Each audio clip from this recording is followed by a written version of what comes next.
I'm going to share with you 3 of what I consider the most important things you should be looking at in a company before you buy.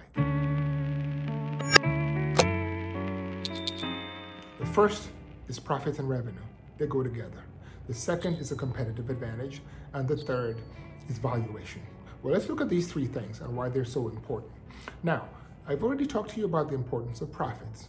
Profits are simply the revenue you make. You know, Apple sells iPhones. I used Apple before, no recommendation or anything. Apple sells iPhones for $1,000. They have, say, $400 or $500 in expenses. $500, $600 is what you as a shareholder get a piece of. So the more phones Apple sells, the more your stock goes up. And so the more profits a company makes, and the faster that profits are growing, the more your stock goes up. So you want to pick a company whose profits are growing relatively fast.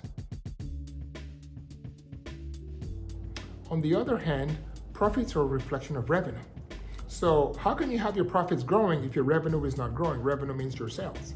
And so in addition to picking, in concert with picking a company whose profits are growing fast, you also want to make sure you pick a company whose revenues are growing also fast. There's many different revenue growth rates that work for different industries. I don't want to guide you in one path. I usually like to look at a company that's growing revenues at least 25% and has at least 10% profits, but that's just me, and that's because of some of the companies we look at. Some other companies have less profits, but they're growing faster, some for any number of reasons. But again, that's just what we look at. So again, the first thing you should look at with a company is revenues and profits together.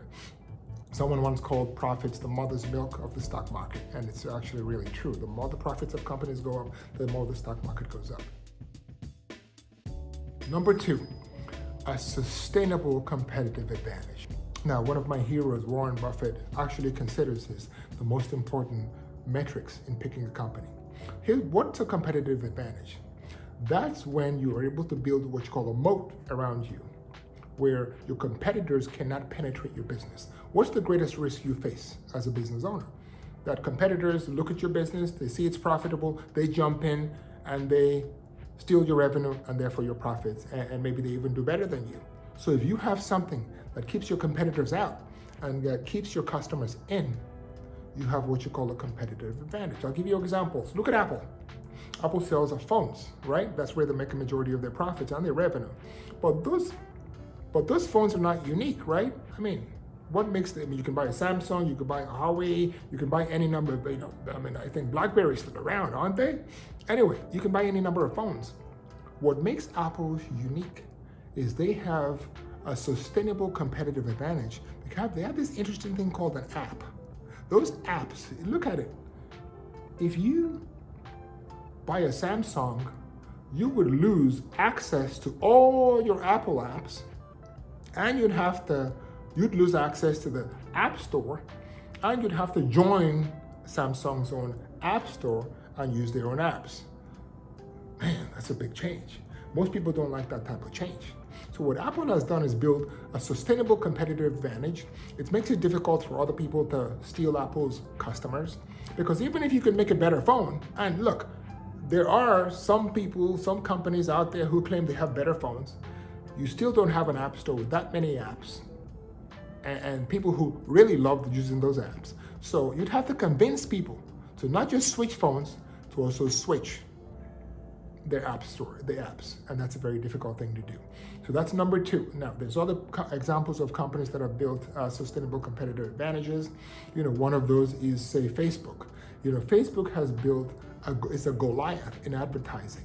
They account for they make most of their money advertising, and they've used artificial intelligence to hone advertising to a T. So if you're an advertiser looking to reach people, you can dissect the universe and send it to almost the exact type of people you want to send it to. You don't have to go through the 350 million Americans or all the 10 million people in your city or all the people in an industry. No, they dissect it for you. You can pinpoint them to a company or an industry or career.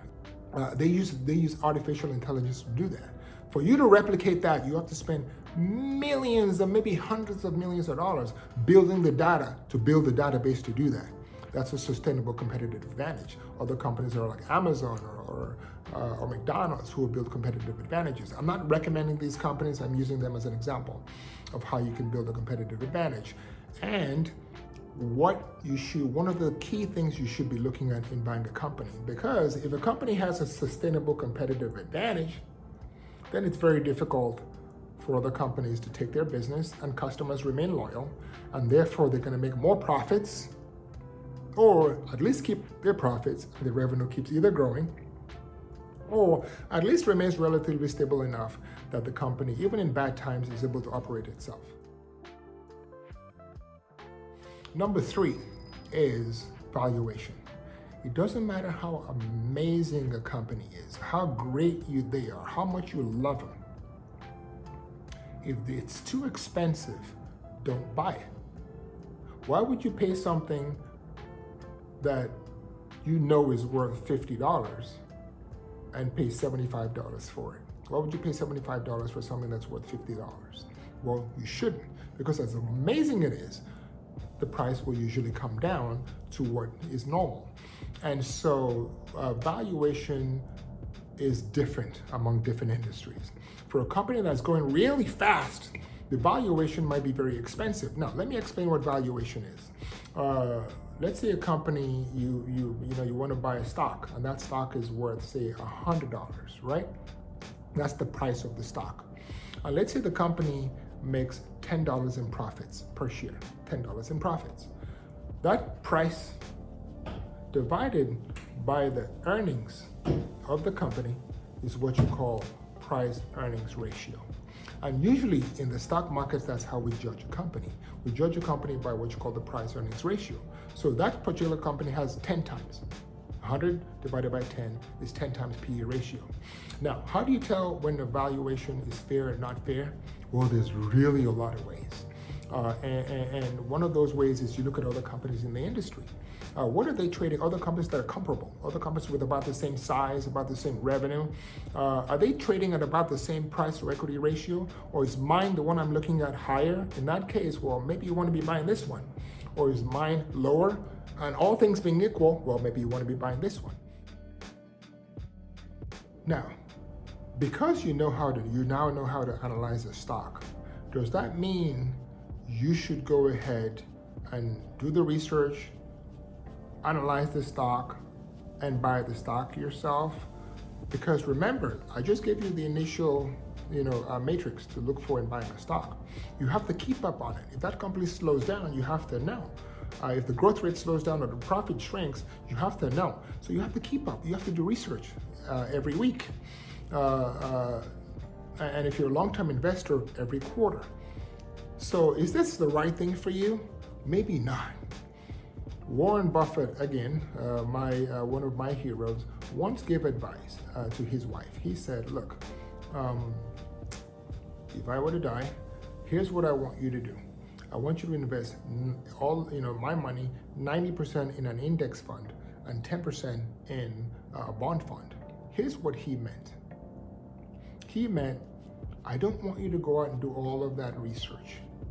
I don't want you to spend hours and hours like I am doing, he does, doing research, or like I do. We kind of both do the same thing. I want you to pick something that's easy, simple, that could still help you make a lot of money. That's called an index fund. And so the next time I'll talk to you about index funds, why you may want to buy them, why you may not want to buy them. I'll compare them to buying individual stocks. I'll tell you what the advantages and disadvantages are. And hopefully this educates you and helps you make a good decision that's right for you and your family in these tough times. Stay safe.